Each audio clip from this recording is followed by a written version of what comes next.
সংবিধানকে ছুঁড়ে ফেলবো কেন? সংবিধানকে মনে করায় দেয় যেটা ৭১-এর পরাজয়ের দলিল। আমি সংবিধান কেন ছুঁড়ে ফেলে দেবো? এই সংবিধান দিলে গাত্রদাহ কেন হবে? মা, তুমি না বললে সংবিধান ছিঁড়ে ফেলার জন্য? হ্যাঁ, তুমিই তো বললে সংবিধানটা ছিঁড়ে ফেলার জন্য। শুনেন শুনেন, এই সংবিধানকে ব্যবহার করে বারবার মানুষের উপর অত্যাচার করা হয়েছে। সুতরাং এই সংবিধান যেই সংবিধান মানুষের কথা বলে না, সংবিধান যেই সংবিধানে মানুষের ইচ্ছার প্রতিফলন হয় না, মানুষের ভবিষ্যৎ দেয় না, মানুষের প্রোটেকশন দেয় না, সেই সংবিধানকে মানুষ ছুঁড়ে ফেলে দেবে। আসসালামু আলাইকুম ওয়া রাহমাতুল্লাহি ওয়া বারাকাতু। প্রিয় দর্শক, অনলাইনটায় আসতেই চাই নাই, কিন্তু বাংলাদেশের কিছু কিছু রাজনীতিবিদ নর্দমায়ের কীট, যেমন আন্দালি রহমান পার্থ, এই নর্দমায়ের কীট সে নিজেই বলেছিল এই সংবিধানকে ছুঁড়ে ফেলার জন্য। না, সেই সংবিধানকে মানুষ এই ছুঁড়ে ফেলে সংবিধান দেবে। ছুঁড়ে ফেলার জন্য সে নিজেই বলেছিল, আর এখন বলতেছে এই সংবিধান ছুঁড়ে ফেলতে হবে কেন? এই সংবিধান ছুঁড়ে ফেলতে হবে কে সংবিধানকে বলেছে? ছুঁড়ে ফেলবো কেন? সংবিধানকে মনে করায় দেয় স্বাধীনতার মহান ঘোষক, তিনবারের প্রধানমন্ত্রী মাননীয় নেত্রী বেগম খালেদা জিয়া বলেছেন, এই সংবিধান যদি গণতান্ত্রিক কোনো সরকার আসে তাহলে এই সংবিধান ছুঁড়ে ফেলবো। শুনেন তার বক্তব্যটা, শুনেন। এই সংবিধানকে সেই দিন জনগণের সরকার আসবে, সেই দিন এই সংবিধানকে ছুঁড়ে ফেলে দেওয়া হবে। এই সংবিধান, প্রিয় দর্শক, শুনলেন বেগম খালেদা জিয়ার বক্তব্য। তিনি বলেছেন যদি গণতান্ত্রিক কোনো সরকার আসে তাহলে এই ৭২-এর এই সংবিধান ছুঁড়ে ফেলবে। এখন আমি জানি না বাংলাদেশে বর্তমানে যে সরকার আছে তারা কি গণতান্ত্রিক সরকার?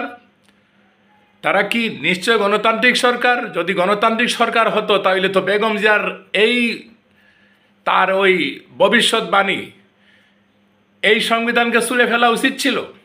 অর্থাৎ সংস্কার করবে, জাতির প্রয়োজনে সংবিধানে যা যা করা দরকার তা করবে, কিন্তু তা না করে জুলাই সনদ সেখানেও এখন বলছে সেটা আর করা যাবে না। ওই যে কথা বলে না, সিন্নি খেলে কার জন্য, মোল্লা চিনলে না। মন্ত্রী হলে কার জন্য, প্রধানমন্ত্রী হলে কার জন্য, স্বরাষ্ট্রমন্ত্রী হলে কার জন্য, সেই জুলাই যোদ্ধাদেরকে চিনলে না, সেই জুলাই সনদকে চিনলে না। দুর্ভাগ্য আমাদের বাংলাদেশের এই রাজনীতিবিদ এত পচা, এত নর্দমায়ের কীট, এদেরকে থুতু নিক্ষেপ করতে লজ্জা করে, এত পচে গিয়েছে। পারতো সে বলছে সংবিধান ছুঁড়ে ফেলবে কেন, আর এই কথার এই বক্তব্য শোনার পর সংবিধানে বিএনপির দলীয় লোকেরা টেবিল চাপ দিয়ে বাহবা দিচ্ছে।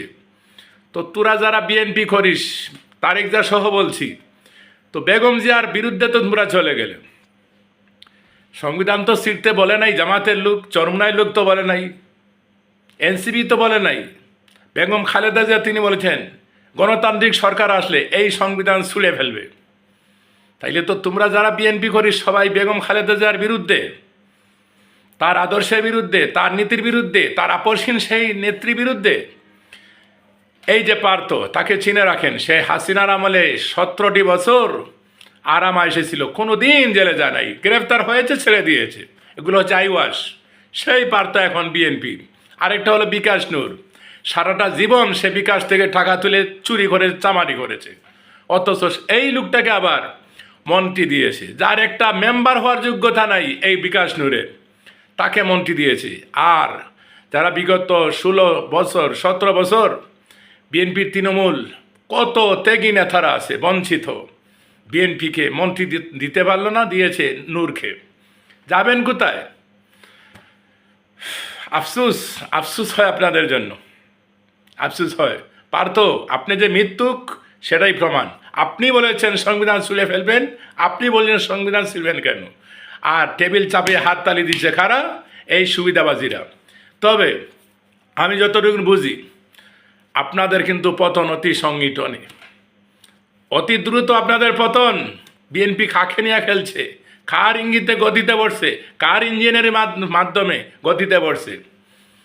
জুলাই যোদ্ধারা মরে নাই, জুলাই বারবার হয় না, জুলাই হয় সময় মতো। জুলাই যোদ্ধারা মারা যায়নি, জুলাই যোদ্ধারা এখনও জীবিত। যেমন 71 সালের মুক্তিযোদ্ধারা কিছু কিছু এখনও জীবিত, আর কিছু কিছু আছে বুয়া মুক্তিযোদ্ধার নামে বাতা খায়, ত্রাণ খায়, এগুলা। তো জুলাই যোদ্ধারা কিন্তু এখনো জীবিত।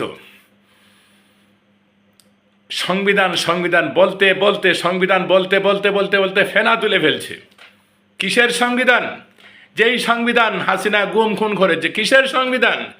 যেই সংবিধানের দোহাই দিয়ে হাসিনা 15টি বছর 16টি বছর জনগণকে শোষণ করেছে, বঞ্চিত করেছে, আয়নাগর বানিয়েছে, যা ইচ্ছা তাই করেছে। সেই বিএনপি বলে সংবিধান সংবিধান সংবিধান।